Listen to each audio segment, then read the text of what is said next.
एक व्यापारी जितना अमीर था उतना ही दान पुण्य करने वाला, बस सदैव यज्ञ पूजा आदि कराता रहता था। एक यज्ञ में उसने अपना सब कुछ दान कर दिया। अब उसके पास परिवार चलाने लायक भी पैसे नहीं बचे थे। व्यापारी की पत्नी ने सुझाव दिया कि पड़ोस के नगर में एक बड़े सेठ रहते हैं, वह दूसरों के पुण्य खरीदते हैं। आप उनके पास जाइए और अपने कुछ पुण्य बेचकर थोड़े पैसे ले आइए, जिससे फिर से काम धंधा शुरू हो सके। पुण्य बेचने की व्यापारी की बिल्कुल इच्छा नहीं थी, लेकिन पत्नी के दबाव और बच्चों की चिंता में वह पुण्य बेचने को तैयार हो गया। पत्नी ने रास्ते में खाने के लिए 4 रोटियां बनाकर दे दी। व्यापारी चलता चलता उस नगर के पास पहुंचा जहां पुण्य के खरीदार सेठ रहते थे। उसे भूख लगी थी। नगर में प्रवेश करने से पहले उसने सोचा भोजन कर लिया जाए। उसने जैसे ही रोटियां निकाली, एक कुतिया तुरंत ही अपने 3 बच्चों के साथ आ खड़ी हुई। कुतिया ने बच्चों को जंगल में जन्म दिया था। बारिश के दिन थे और बच्चे छोटे थे, इसलिए वह उन्हें छोड़कर नगर में नहीं जा सकती थी। व्यापारी को दया आ गई। उसने एक रोटी कुतिया को खाने के लिए दे दी। कुतिया पलक झपटते रोटी चट कर गई, लेकिन वह अब भी भूख से हाँफ रही थी। व्यापारी ने दूसरी रोटी, फिर तीसरी और ऐसे ही 4 रोटियां कुतिया को खिला दी। खुद केवल पानी पीकर सेठ के पास पहुंचा। व्यापारी ने सेठ से कहा कि वह अपना पुण्य बेचने आया है। सेठ व्यस्त था। उसने कहा कि शाम को आओ। दोपहर में सेठ भोजन के लिए घर गया और उसने अपनी पत्नी को बताया कि एक व्यापारी अपने पुण्य बेचने आया है, उसका कौन सा पुण्य खरीदूं। सेठ की पत्नी बहुत पतिव्रता और सिद्ध थी। उसने ध्यान लगाकर देख लिया कि आज व्यापारी ने कुतिया को रोटी खिलाई है। उसने अपने पति से कहा कि उसका आज का पुण्य खरीदना, जो उसने एक जानवर को रोटी खिलाकर कमाया है, वह उसका अब तक का सर्वश्रेष्ठ पुण्य है। व्यापारी शाम को फिर अपना पुण्य बेचने आया। सेठ बोला, आज आपने जो यज्ञ किया है, मैं उसका पुण्य लेना चाहता हूँ। व्यापारी हंसने लगा।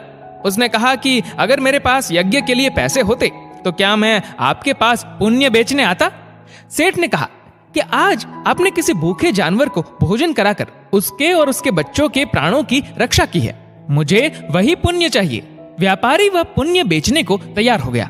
सेठ ने कहा कि उस पुण्य के बदले वह व्यापारी को 4 रोटियों के वजन के बराबर हीरे मोती देगा। 4 रोटियां बनाई गई और उसे तराजू के एक पलड़े में रखा गया। दूसरे पलड़े में सेठ ने एक पोटली में भरकर हीरे जवाहरात रखे। पलड़ा हिला तक नहीं। दूसरी पोटली मंगाई गई, फिर भी पलड़ा नहीं हिला। कई पोटलियों के रखने पर भी जब पलड़ा नहीं हिला तो व्यापारी ने कहा, सेठ जी, मैंने विचार बदल दिया है, मैं अब पुण्य नहीं बेचना चाहता। व्यापारी खाली हाथ अपने घर की ओर चल पड़ा। उसे डर हुआ कि कहीं घर में घुसते ही पत्नी के साथ कलह न शुरू हो जाए। जहां उसने कुतिया को रोटियां डाली थी, वहां से कुछ कंकड़ पत्थर उठाए और साथ में रखकर गांठ बांध ली। घर पहुंचने पर पत्नी ने पूछा कि पुण्य बेचकर कितने पैसे मिले।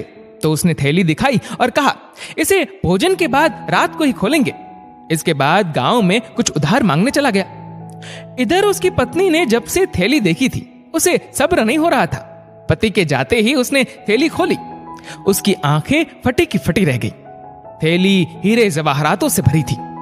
व्यापारी घर लौटा तो उसकी पत्नी ने पूछा कि पुण्यों का इतना अच्छा मोल किसने दिया, इतने हीरे जवाहरात कहां से आए। व्यापारी को अंदेशा हुआ कि पत्नी सारा भेद जानकर ताने तो नहीं मार रही, लेकिन उसके चेहरे की चमक से ऐसा लग नहीं रहा था। व्यापारी ने कहा, दिखाओ कहां है हीरे जवाहरात। पत्नी ने लाकर पोटली उसके सामने उलट दी। उसमें से बेशकीमती रत्न गिरे। व्यापारी हैरान रह गया। फिर उसने पत्नी को सारी बात बता दी। पत्नी को पछतावा हुआ कि उसने अपने पति को विपत्ति में पुण्य बेचने को विवश किया। दोनों ने तय किया कि वह इसमें से कुछ अंश निकालकर व्यापार शुरू करेंगे। व्यापार से प्राप्त धन को इसमें मिलाकर जन कल्याण में लगा देंगे। दोस्तों, विपत्ति काल में भी भगवान पर भरोसा रखकर सही राह पर चलना चाहिए। आपके कंकड़ पत्थर भी अनमोल रत्न हो सकते हैं। इस वीडियो को लेकर आपकी क्या राय है, नीचे कमेंट करके जरूर बताएगा। और अगर आपको वीडियो अच्छा लगा हो तो इस वीडियो को लाइक करेगा, शेयर करिएगा ज्यादा से ज्यादा लोगों तक। और ऐसे ही और भी इंस्पिरेशनल वीडियोस के लिए सब्सक्राइब करें हमारे यूट्यूब चैनल को और फेसबुक पर फॉलो करें हमारे पेज को। धन्यवाद।